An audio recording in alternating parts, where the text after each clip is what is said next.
बड'लेण्ड रादाब नायगिरि बयखौबो बरायबाय। क'क्राझार जिल्लानि गसाइगाव महकुमानि सिङाव थानाय हागमा गामियाव बिटिआर सरकारनि गेजेरजों बड'लेण्ड सोमावसारनायनि गिबि मुंख्लं सुजित नार्जारिनि गोसोखांथियाव लुफुंजानाय मुंख्लं सुजित नार्जारि गोसोखां जुथुमसालि नुब्लांखौ दिनै बेखेवबाय।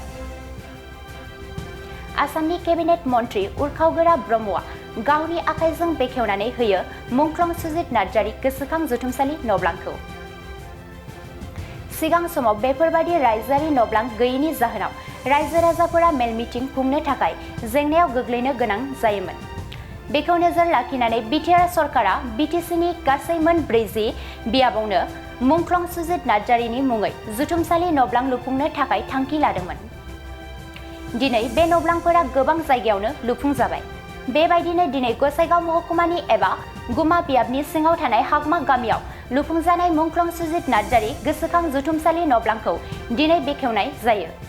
बे हाबाफारियाव बेखेवगिरि आलासि महरै केबिनेट मन्त्रि उरखावगोरा ब्रह्मजों लोगोसे एमएलए जिरन बसुमतारी, मावफुं सोद्रोमा राकेश ब्रह्म, मिरु इउपिपिएल दोलोनि गाहाय नेहाथारि राजु नार्जारि मोनाबो बाहागो लायो।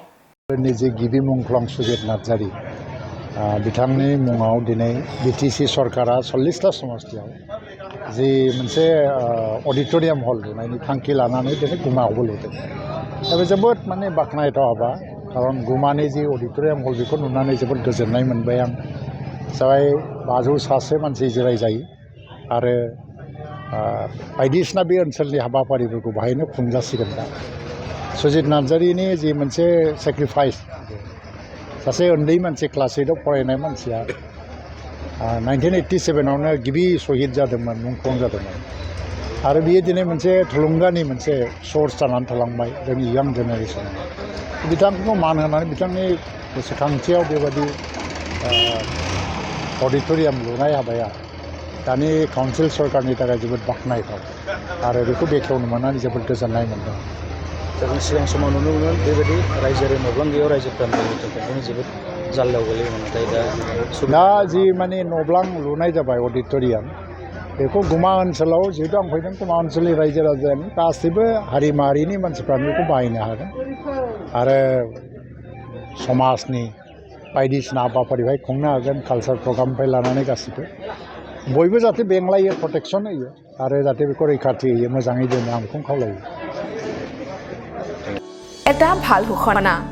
বঙাইগাঁও মেডিটেক এলাইট হেল্থ ইনষ্টিটিউটৰ 2025 আৰু 26 বছৰৰ DMLT laboratory technician, X-ray and imaging technician, ECG technician, pharmacy assistant, dental hygienist, emergency technician আৰু নাৰ্ছিং কেয়াৰ এছিষ্টেণ্ট কোৰ্চৰ নাম ভৰ্তি কৰাটো এতিয়া চলি আছে।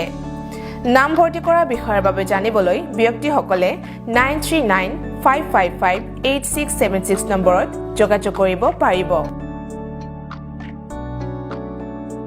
मोनसे गोजोनथाव फोसावथाय। बङाइगाव मेडिटेक एलाइट हेल्थ इनस्टिट्यूटआव इंराजि बोसोर 2025-26 मायथाइनि थाखाय DMLT laboratory technician, X-ray and imaging technician, ECG technician, pharmacy assistant, dental hygienist, emergency technician आरो नार्सिं केयार एसिस्टेंट कोर्सनि मुं थिसननाया सोलिगासिनो दङ। मुं थिसननायनि सोमोन्दै सुलाद लानो थाखाय 9395558676 नाम्बाराव फोनांजाब खालामनो हागोन।